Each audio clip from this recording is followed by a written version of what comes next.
하면 어떤 이미지가 여러분의 심령 속에 떠오르시게 되시나요? 메마르고 황량한 곳이죠.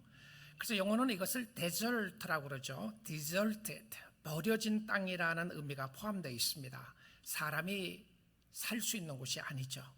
쉴 만한 물가가 없습니다. 그늘을 제공하는 나무가 없습니다. 우리의 신앙 여정을 광야와 같다고 할 때는 메마르고 황폐한 모습으로 설명할 때가 있습니다. 그런데 이 성경은 우리에게 광야의 생활을 매우 소중하게 다루고 있다는 사실입니다. 이스라엘 백성들이 애굽에서 나와서 광야에서 40년 동안 살았습니다. 다윗도 광야의 경험을 하게 됐어요. 세례 요한도 광야에서 외치는 소리라고 이야기했습니다. 그리고 예수님도 광야에서 40일 금식하시고 시험을 받으신 곳이 바로 광야였습니다. 오늘 말씀을 듣고 있는 사랑하는 성도 여러분, 혹시 여러분 중에서 나의 인생은 광야와 같다라는 사람이 있습니까? 아니면 지금은 광야이지는 않지만 광야와 같은 삶이 있었다는 생각이 드시나요? 어렵고 힘들고 메마르고 갈증이 나는 광야의 인생 말입니다. 우리의 인생을 또 우리의 신앙 여정을 광야 생활에 비교한다면 저는 광야와 함께 천국의 삶을 말하고 싶습니다. 내 주 예수 모신 곳이 그 어디나 하늘나라라는 찬양처럼 말입니다.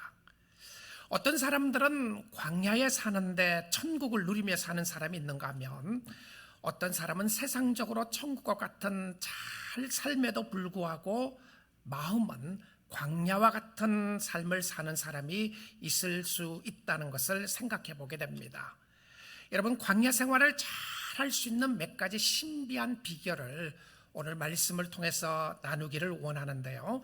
어떻게 하면 이 광야와 같은 세상에서 천국을 누리며 살 수 있을 것인가, 하나님의 말씀을 보도록 하겠습니다. 오늘 하나님의 말씀은 시편 63편 1절부터 11절 말씀 되겠습니다. 하나님이여, 주는 나의 하나님이시라. 내가 간절히 주를 찾되 물이 없어 마르고 황폐한 땅에서 내 영혼이 주를 갈망하며 내 육체가 주를 앙모하나이다. 내가 주의 권능과 영광을 보기 위하여 이와 같이 성소에서 주를 바라보았나이다. 주의 인자심이 생명보다 나음으로 내 입술이 주를 찬양할 것이라. 이름으로 나의 평생에 주를 송축하며 주의 이름으로 말미암아 나의 손을 들리다. 골수와 기름진 것을 먹음과 같이 나의 영혼이 만족할 것이라. 나의 입이 기쁜 입술로 주를 찬송하되 내가 나의 침상에서 주를 기억하며 새벽에 주의 말씀을 작은 소리로 읊조릴 때에 하오리니 주는 나의 도움이 되셨습니다. 내가 주의 날개 그늘에서 즐겁게 부르리다. 나의 영혼이 주를 가까이 따르니 주의 오른손이 나를 붙드시거니와 나의 영혼을 찾아 멸하려 하는 그들은 땅 깊은 곳에 들어가며 칼의 세력에 넘어져 승랑이의 먹이가 되리다. 왕은 하나님을 즐거워하려니 주께 맹세한 자마다 자랑할 것이나 거짓말하는 자의 입은 막히리로다. 아멘. 하나님의 말씀이었습니다. 영국의 청교도 신학자였던 존 던이라고 하는 분이 계셨습니다. 학자이시고 목회자이시고 시인이었습니다. 1600년도에 영국에서 가장 파워풀하게 가장 영향력 있는 설교자였다라고 이야기를 하는 사람이었습니다.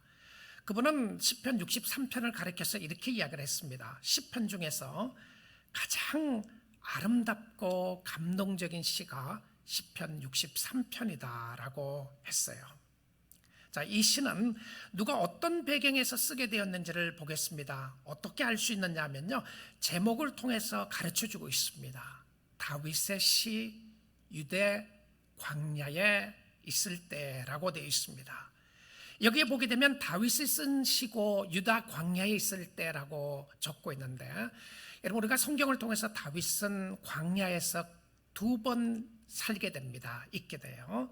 한 번은 다윗은 사울 왕을 피해서 광야에서 살게 되고요.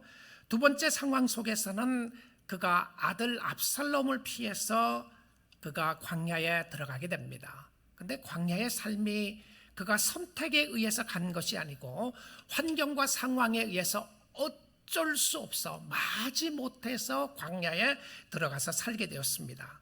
그런데 오늘 이 시편 63편의 배경은 두 번째 다윗이 광야에 살 때라고 하는 상황이라는 것을 우리가 알 수 있습니다. 어떻게 알 수 있을까요? 그것은 11절에 보게 되면 다윗이 어떤 배경에서 쓰게 되는지 이야기합니다. 왕은 자신을 이야기합니다. 왕은 하나님을 즐거워하리니 주께 맹세한 자마다 자랑할 것이나 거짓말한 자의 입은 막히리로다. 왕은 하나님을 즐거워한다라고 이렇게 되어 있어요. 자, 근데 이 상황 속에서 사무엘하 16장에 보게 되면 다윗이 아들 압살롬을 피해서 도망간 사건을 잘 기록해주고 있는 모습이 나오게 되는데요. 압살롬이 아버지를 배신하고 아버지께로 오는 영광과 아버지께로 오는 사람들을 자기가 중간에 가로채게 됩니다. 그리고는 그가 왕이 되려고 음모를 꾸미게 되는데 그 사건이 세력들이 크게 불어나기 시작을 했습니다. 그때 다윗은 아들과 싸우려고 하지 않고 피난을 가서 도망을 가게 됩니다. 그런데 그 상황을요, 성경은 이렇게 기록을 하고 있어요. 16장에 이렇게 기록을 합니다. 다윗이 가람 산길로 올라갈 때에 그의 머리를 가리고 맨발로 울고 가고 그와 함께하는 백성들도 각각 자기의 머리를 가리고 울며 올라가고 기드론 시내를 건너서 모든 백성이 광야길로 행하니라 라고 되어 있습니다. 다윗의 인생 말미에 참 힘들고 어려운 부분들이 많이 있었습니다. 아들 때문에 피난 가면서 신발도 신지 못하고 왕이 맨발로 그 왕궁을 떠나는 모습을 설명해 주고 있어요. 그뿐만이 아니었어요. 그 시편 배경을 보게 되면 이런 모습들이 있습니다. 시므엘이라는 사람이 저주를 하기 시작합니다. 피를 흘린 자여, 사악한 자여, 당신은 살인자입니다. 당신은 간음한 자입니다 라고 저주를 합니다. 그때 옆에 있었던 보아가 저 사람을 치리까, 그러니까 다윗이 뭐라고 그러냐면 놔두라고 그럽니다. 하나님이 저 사람을 통해서 나를 저주하는데 어떻게 막을 수 있겠는가라고 놔두라고 이야기하고 광야로 들어갑니다. 여러분, 지금 이 상황을 보게 되면 다윗의 모습이, 다윗의 꼴이 말이 아닙니다. 아들의 배신을 당하고 그뿐만이 아니고 주위의 사람들의 배반과 또 비난의 소리를 들으면서 이 시편을 기록하고 있다는 배경을 생각해 보게 되면, 여러분, 시편 63편은 놀랍게도 회개에 관한 이야기가 한마디도 없습니다. 그러면 자기가 죄를 지어서 그런 것이 아니라, 우리가 지난 시간에 보았던 시편 51편은 다윗이 범죄하고 난 이후에 회개하는 모습이 나와 있었는데, 시편 63편은 회개하거나 죄를 고하거나 용서에 대한 이야기가 한마디도 없습니다. 그런데 그는 배신을 겪게 되고 비극과 좌절과 절망을 겪게 됩니다. 그런데 뭐라고요? 하나님으로 인하여 즐거워한다고요. 여러분, 성도들의 삶도 어떤 경우에는 잘못한 것이 없이 광야와 같은 삶을 살 때가 있어요. 여러분 중에도 그런 생각이 드는 사람이 있지 않습니까? 잠 못 이루는 밤이 있는 사람들 말입니다. 눈물로 하나님 앞에 호소하는 시간을 두는 사람들 말입니다. 이해할 수 없고 답답해서, 가슴이 답답해서 하나님 앞에 부르짖고 있는 주의 백성들이 있지 않습니까? 갑자기 닥친 어려움 때문에 여러분, 성도들에게는 광야가 늘 안 좋은 이미지처럼 보일 수 있는데, 성경은 오히려 전혀 다른 관점에서 광야를 조명하고 있다는 것을 보게 됩니다. 혹시 여러분 중에서 이 말씀을 들으면서 요즘 팬데믹이 나의 인생은 광야와 같다, 내가 경험해보지 못한 세상을 경험해 나가면서 인생이 무엇인가, 나의 삶이 무엇인가, 하나님 왜 이 길로 인도하시는가 답답해하고 억울해하고 괴로워하고 한숨 쉬는 영혼들이 있습니까? 오늘 주의 말씀을 듣는 이 순간 여러분의 심령 속에 영혼이 솟생케 되는 하나님의 역사가 있고 축복이 있기를 원합니다. 광야는요, 성경에서 이야기하는 광야는 하나님이 사용하시는 목적이 있는 부분이 있습니다. 광야는 하나님을 만나는 장소입니다. 하나님의 보호하심을 체험하는 장소이고요, 광야는 하나님이 가장 가까이 계시다는 것을 체험할 수 있는 장소입니다. 그래서 히브리어의 광야라고 하는 단어가요, 밑바르라고 하는 단어입니다. 밑바르. 이 단어가 미라고 하는 단어는 어디서 무엇으로부터라는 단어고요. 드바르라고 하는 단어는 이 의미는 무엇이냐면 말하다고 하는 의미입니다. 그럼 광야는 무슨 의미냐면 그곳에서 말씀하시다라는 의미를 가지고 있어요. 놀라운 단어의 의미입니다. 광야는 그곳에서 말씀하시다. 근데 광야는 하나님이 말씀하시는 장소였습니다. 광야는 하나님의 동행의 장소였으며 하나님의 만남의 장소였는데 어떤 신학자는 이걸 가리켜서 이렇게 표현하더라고요. 광야는 말을 해야 빠져나올 수 있는 곳이다, 이렇게 표현했어요. 하나님의 말씀도 듣고 나도 말을 해야 빠져나올 수 있는 그런 장소가 광야다, 이렇게 이야기해요. 여러분, 호세아서에 보게 되면 이 광야로 인도하시는 모습을 이렇게 표현하고 있는데, 호세아 2장 14절 한번 보겠습니다. 그러므로 보라, 내가 그를 타일러 거친 광야, 똑같은 단어입니다. 여기 거친 들로라고 하는데 거친 광야로 데리고 가서 말로 위로하고, 하나님께서 호세아를, 고멜을 그 광야로 데리고 가서 인도해 나가는 모습을 보여주고 있는데, 개역 한글에서는 그전에는 이렇게 번역했어요. 타일러라고 하는 단어를 어떻게 번역했느냐 하면 계유해서라고 이야기했습니다. 이걸 다른 조금 더 속된 표현을 하게 되면 꼬셔서라고 하는 표현입니다. 하나님이 꼬신 거예요. 하나님이 꼬셔서 어디로 데려갔냐면 광야로 데리고 가서 말로 위로합니다. 너무나도 시끄럽고 각종 소리가 다 들리고 편안하다, 안전하다고 살아나가는 주의 백성들에게 갑자기 광야길로 인도해서 하나님이 하고 싶은 말이 있는 거예요. 하나님이 들려주고 싶은 소리가 있었습니다. 여러분, 세례 요한도 자신은 광야에서 외치는 자의 소리라고 이야기했죠.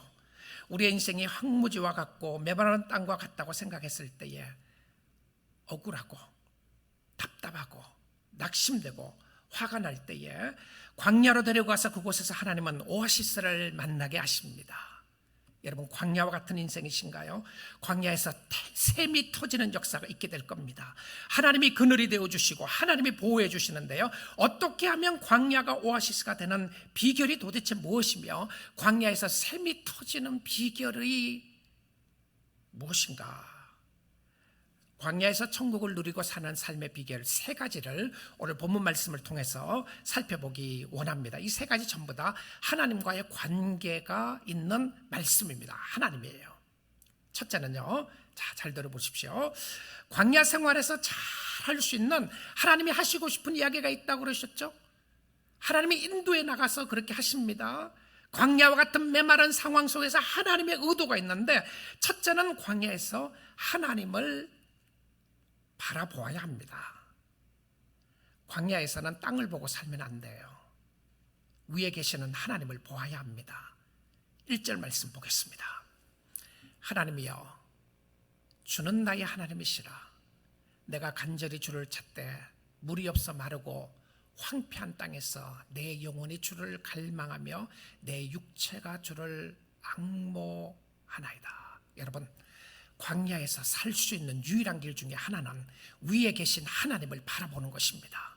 오늘 이 아침 시간에 여러분의 영혼의 주님을 바라보며 하나님을 바라볼 수 있기를 주님의 이름으로 축복합니다. 여러분, 다윗이 이 63편에 나오는 첫 단어를 쓰면서 그 첫 단어가 무엇이었냐면 하나님이여 라고 하는 단어입니다. 다윗은 하나님의 사람이었어요. 하나님의 마음에 합한 사람이었습니다. 하나님은 우리가 무엇을 하든지 좋은 하나님이고 우리에게는 어떤 어려움과 아픔도 주면 안 되는 하나님이라고 생각을 하면, 그러면 우리의 인생이 너무 하나님에 대해서 섭섭하기가 쉽습니다.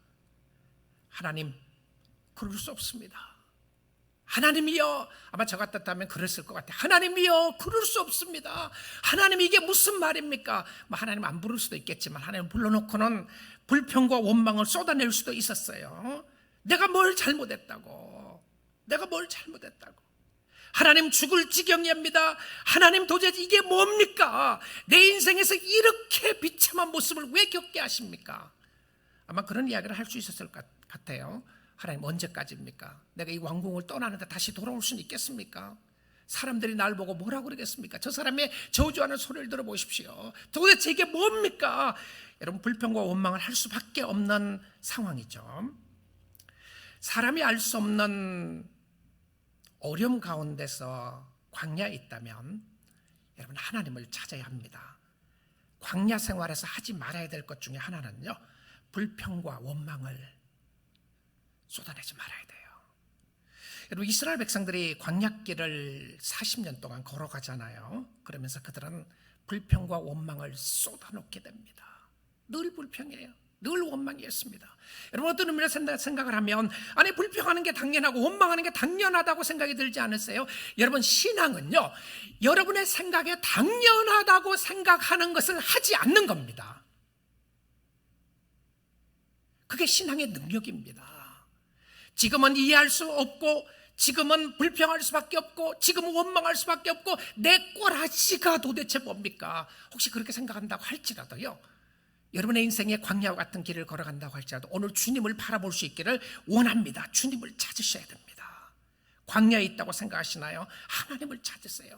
간절하게 찾으십시오. 사모하고 악망하고 포기하지 말고, 한 번 구하고 그만두지 말고, 그럴 수 없는 형편이 아니다 생각하지 마시고요, 이 형편 속에 광야로 인도하신 분이 하나님이십니다.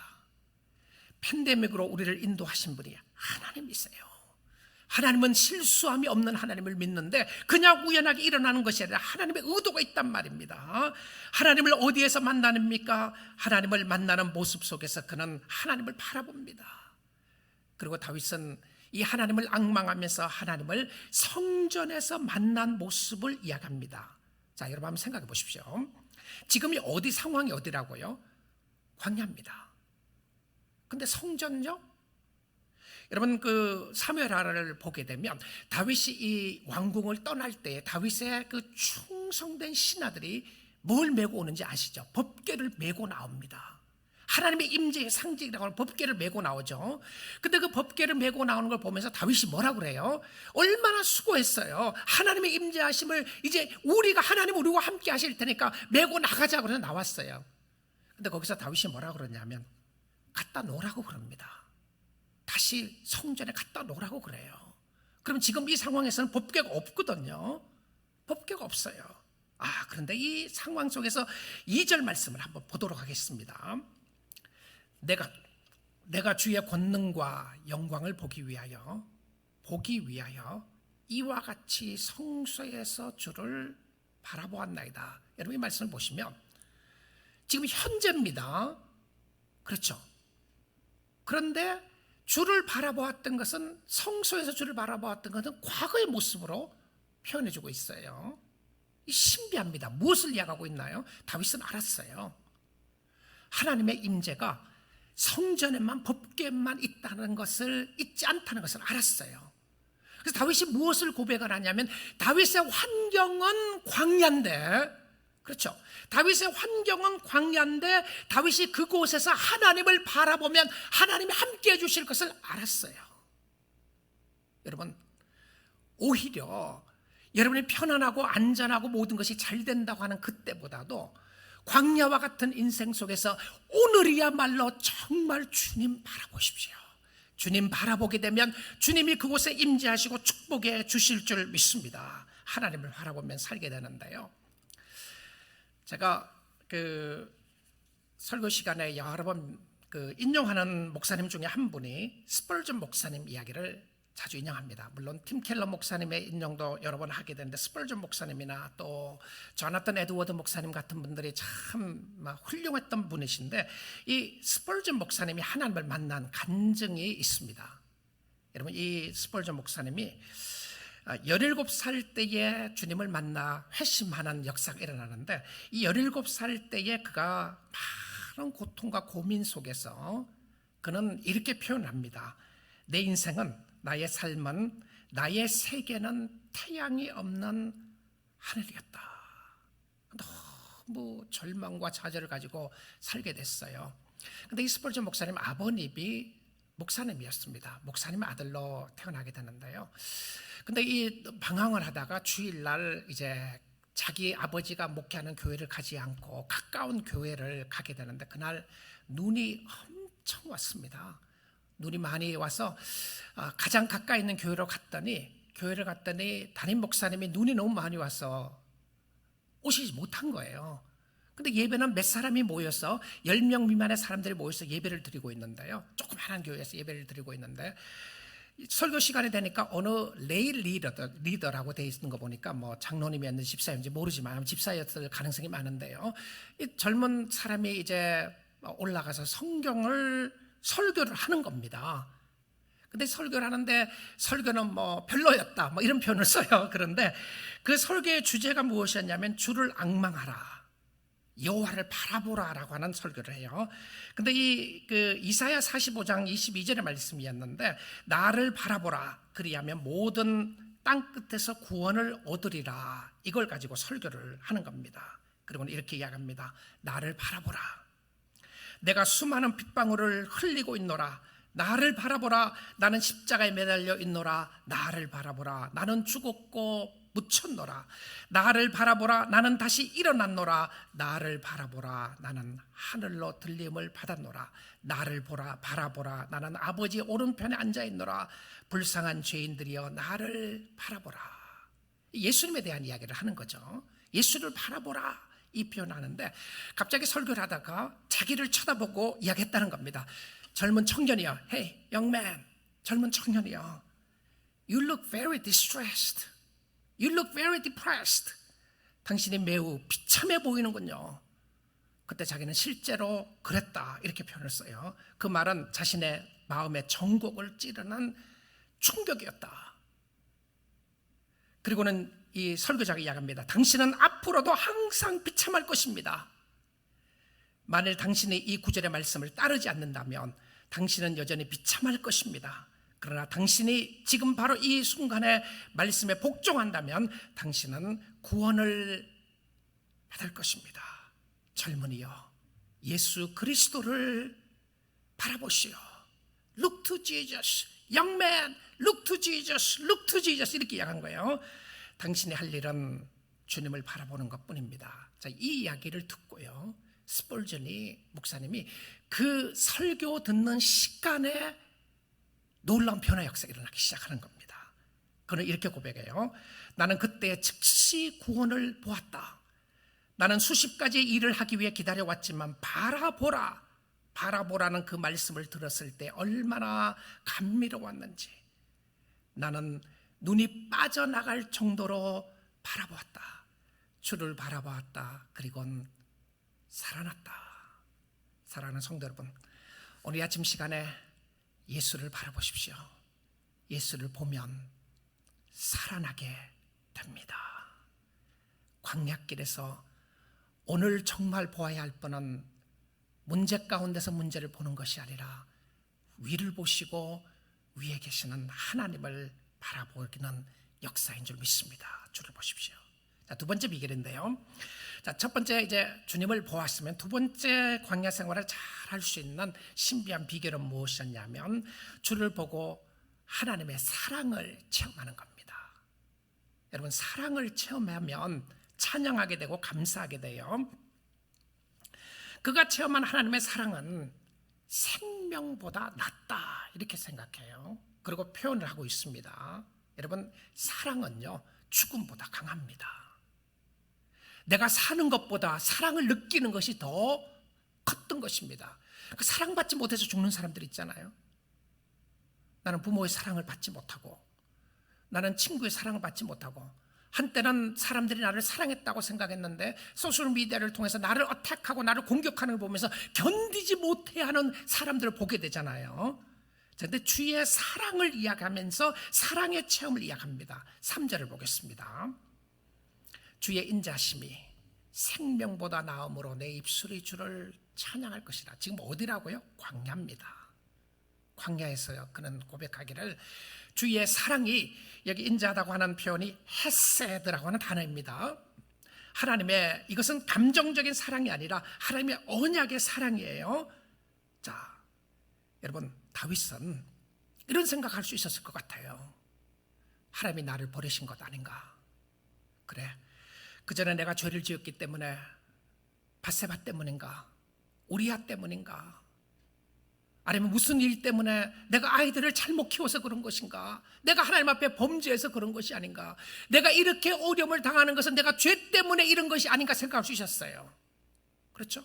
얼마나 힘들었겠습니까? 그런데요, 그가 확인한 것이 무엇이었습니까? 그가 범죄했습니다.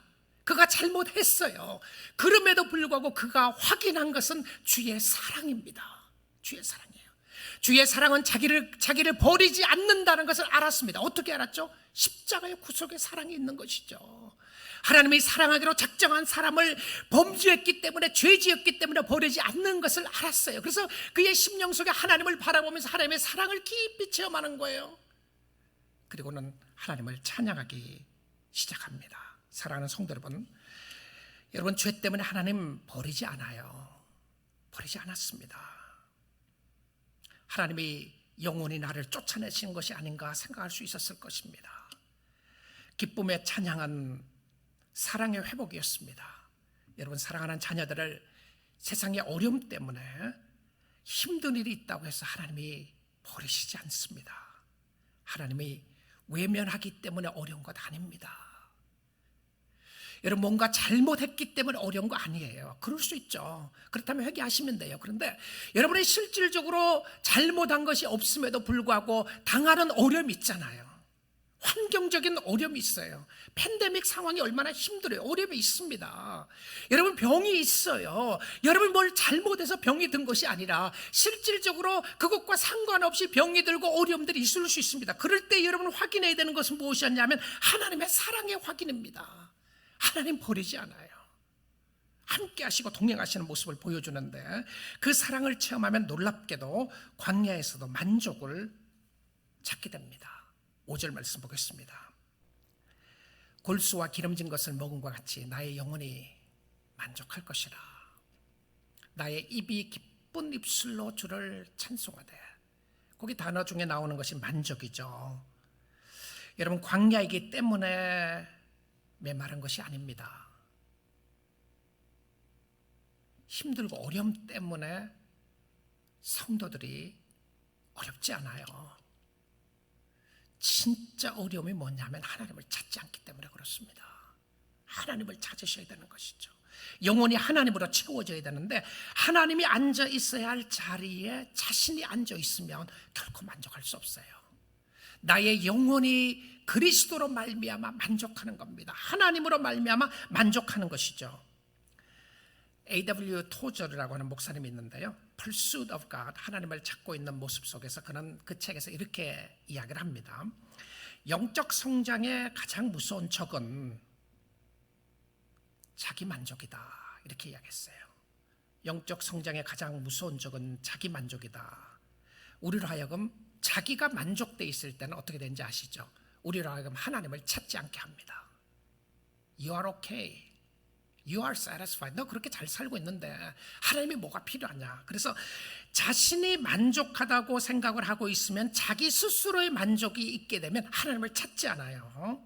하나님을 찾지 못하도록 전적으로 방해하는 요소들이 너무 많아요. 외부적인 환경입니다. 그래서 사람들이 실질적으로 어려움이 있을 때 하나님을 찾는 사람이 있는가 하면 하나님을 찾지 않는 사람들이 더 많아요. 신앙인들은 하나님을 찾는 것이죠. 다윗은 외부적인 어려움이 아니라 자기 자신의 마음을 말합니다. 내가. 여러분의 신앙은 여러분이 잘 지켜야 합니다. 상황과 환경 속에서 해결할 길이 있는데 그것은 하나님을 찾는 것입니다. 하나님으로 채워지는 것입니다. 자, 우리 세 번째 비결로 넘어가기 전에요, 광야 생활에서 꼭 우리가 배워야 할 레슨이 있습니다. 하나님 우리를 광야로 인도하실 때에 배워야 할 레슨이 있는데 바로 이겁니다. 이스라엘 백성들이 광야 생활을 40년 동안 하게 되는데요, 실질적으로 일주일도 안 돼서 들어갈 수 있는 길을 하나님은 40년 동안이나 맴돌게 했습니다. 그리고 나서는 하나님이 가르쳐주고 싶은 레슨이 있었던 것을 설명을 하는데 그것이 어디서 나오느냐 하면 신명기 8장 2절 3절입니다. 내 하나님 여호와께서 이 40년 동안에 네게 광야길을 걷게 하신 것을 기억하라. 네 하나님 여호와께서, 하나님 여호와가 인도하신 길이었습니다. 여러분, 특별히 여러분이 잘못한 일 없이 어려움을 당할 때에 반드시 기억해야 될 말씀입니다.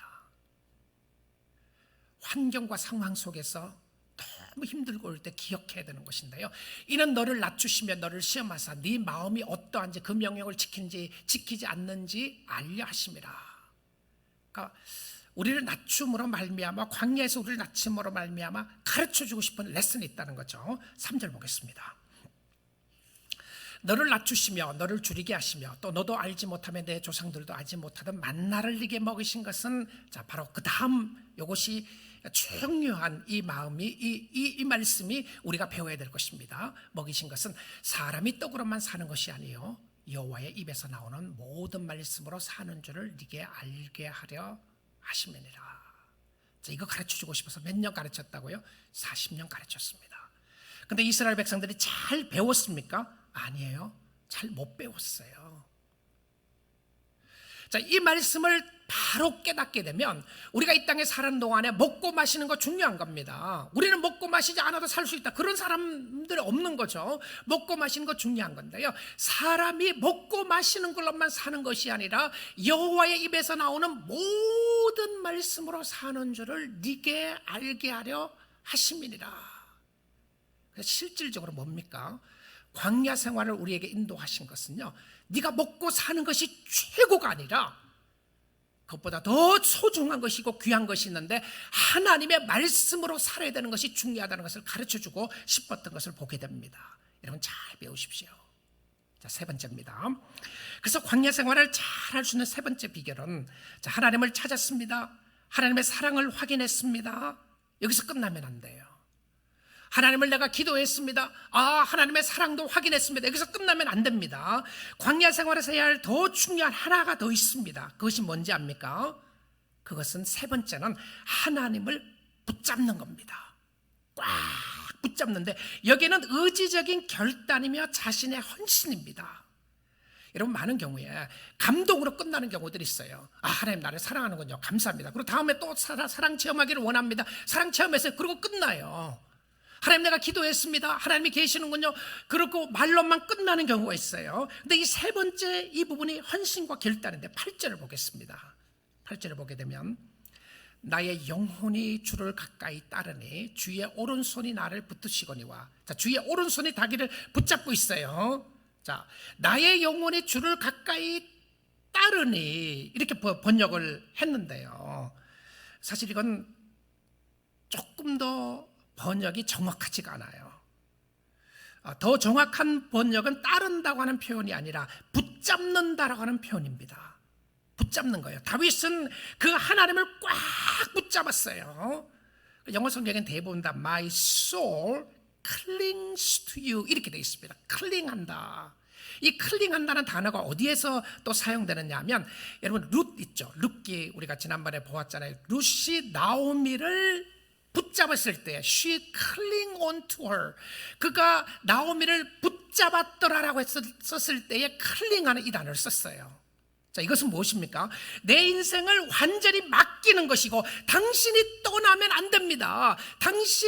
내가 당신을 붙잡습니다. 내가 주님을 꽉 붙잡고 보니까 주님이 나를 붙잡고 있는 거예요. 자, 어떤 경우에는요, 우리가 주님이 나를 붙잡고 있는데 막 발버둥 쳐서 나가려고 그러게 할 때가 있어요. 도망가려고 그럴 때가 있습니다. 그런데 여러분, 광야 생활에서는 꽉 붙잡아야 될 것은요, 물질도 아니고 세상도 아니고 사람도 아니고 그가 다윗이 의지했던 신하들도 아니었고 가족들도 아니었습니다. 다윗이 확실하게 붙잡아야 될 것은 내 영혼이 주를 붙잡습니다.